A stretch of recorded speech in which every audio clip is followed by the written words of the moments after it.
Okay sir, I'm can mag-research so ang pong presenting on how the variation is calculated. So ang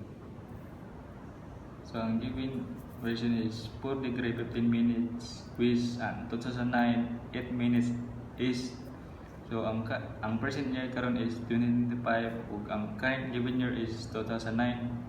So ato ning i-minus ning present ug current year, so mo ang answer 16 years. So every year na ni siya 8 minutes is. So kaning 8 ato ning i-move aron i-time sa 16 years sa atong i-minus gikan ning 2025 ug 2009. So mo ni 8 times 16 equals 128. So ato ning i-convert into degree. So 128 divided by 60 equals 2.13 degree is. So kung atong i-convert nato sa 2009 kaning 8 minutes is until 2025 na ni siya correction nga 2.13 degree is.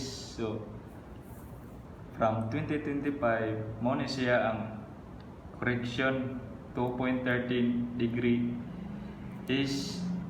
Ang 2009 4 degree 15 minutes with. So different name maning duha. So ato ni siyang i-subtract. So atong i-minus.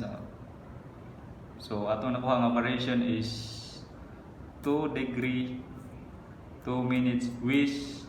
Ikaning with kay dako man ang with mo ni atong ibutang rin. So which is ang variation is 2 degree 2 minutes with. So mara to. Yes.